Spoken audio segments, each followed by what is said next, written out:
Oscar, how you doing? Doing good. Are you nervous? Yes. Perfect. That's the missing ingredient. We want to talk about the masks you did for us.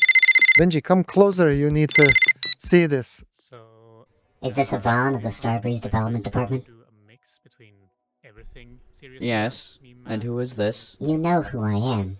My videos have been making the rounds lately. Listen carefully to what I'm about to say, because what I am going to tell you may determine your company's outcome. I need you to take the notes that I have and use them as often as possible. Cross-reference them with the game as much as you physically can and make it so that everything in them makes it into the game proper. Eventually everything should be there so that the game itself becomes successful, otherwise you won't end up getting the revenue you need to keep being stable.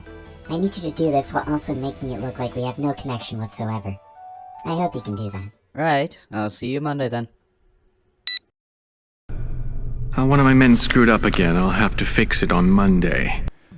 So, Payday 3 has gotten yet another update. It's been another month after all, and this is definitely one of the better ones, primarily because it focuses on the rework for No Rest for the Wicked that was teased in the quarterly roadmap. So, how does it actually stack up? Because I feel like I'm probably the most qualified one to talk about this, at least in terms of the YouTube space. So I figured I'd actually use my original video as sort of a checklist and cross-reference to what was actually changed and added primarily. Because despite the exhaustive list of changes that were added into the video for the update, there are still some things that were not added, because of course there were. So the first thing that you'll probably notice as soon as you start up the map compared to before is that the lighting has been changed. And it's a lot less green outside than it was originally. It's still the same on the inside of the building, but that's fine. It's just the outside that was really aggravating for that aspect. Which it does look better.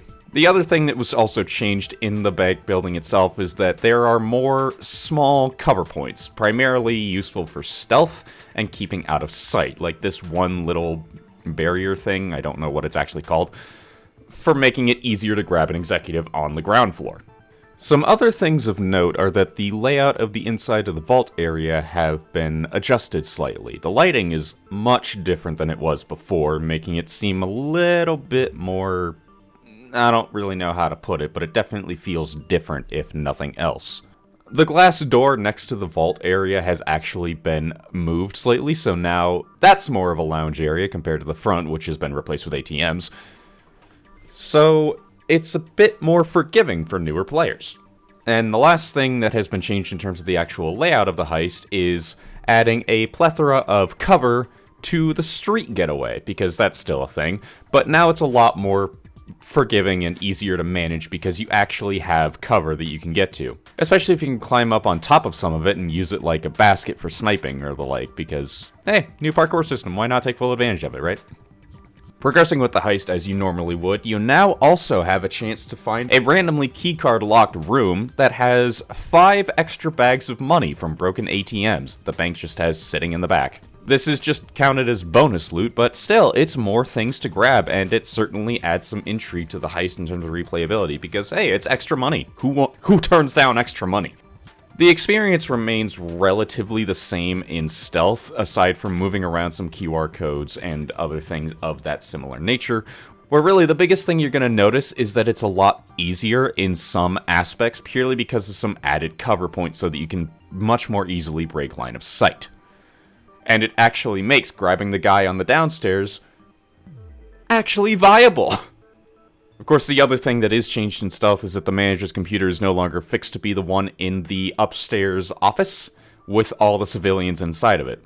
If you go loud, however, there are a lot more differences than there were before, the main headlining ones being the assaults themselves are shorter but harder, as there are more enemies more frequently in these versions of the assaults, but they end up ending more quickly so you have more time to trade hostages or whatever you want to do in between assault waves, like pressing objectives.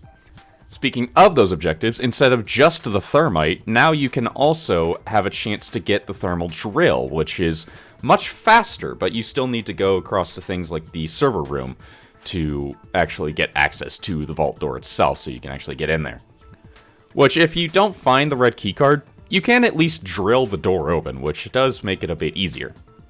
Once inside the vault, the die packs are basically the same as they were before, with the minor change of you have fewer die packs depending on the difficulty. I think it's 2 for normal, and then it adds 2 for each increase in difficulty until there's 8 in the vault.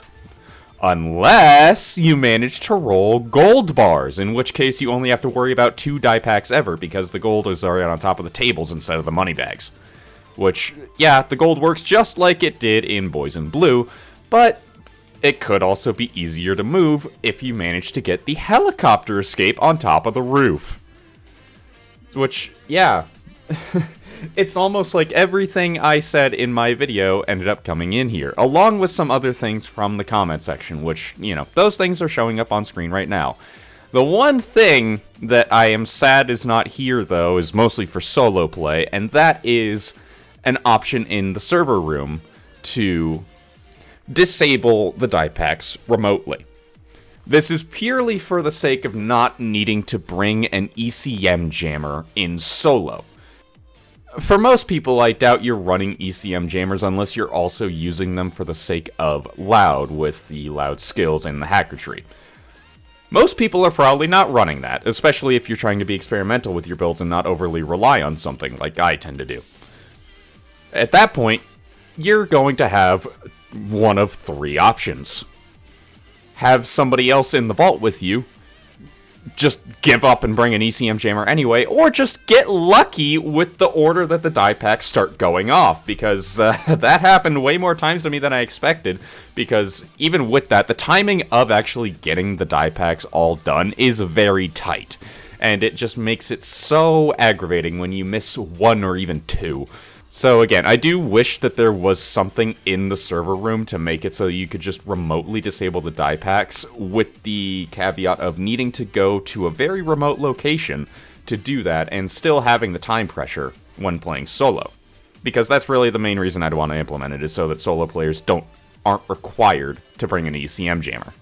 But other than that, pretty much everything I suggested has been added here, as well as some new things like body disposal points and the garbage truck favor, which is, I don't know what the point of the garbage truck favor is when it leaves in very hard and overkill anyway. But all of these changes combined make No Rest for the Wicked a far more replayable and much more enjoyable opening heist than originally. And yeah, I can't wait to see what Starbreeze does for this with the rest of the heists in the game, because, come on, they gotta do it with more of them, right? No Rest for the Wicked is also not the only thing that was added in this patch, as there are other things like the crew picking up bags from the ground, some community masks added, some more visual flair, and 5 new cosmetic outfits. Well, no, not 5. 1 new cosmetic outfit with 5 different colors. Which is, it's nice, it's cool, and it's free. You better grab it now before it stops being free. There are also 4 new contracts that are much better balanced for difficulty in terms of how many times you're going to have to actually play them compared to the first 4. And yeah, it's just not a bad update overall. It's really, like, what's here is good. Like, I wish there was more. And yeah, there's an argument that could be said, this should have been here at launch. But at the end of the day, it's better late than never. The only thing that this update annoys me on is that now I need to re-record all my footage for delivery charge and shopping spree. But that's a me problem. So I hope you guys enjoy this patch, so yeah. Thanks for watching, and I hope you take care.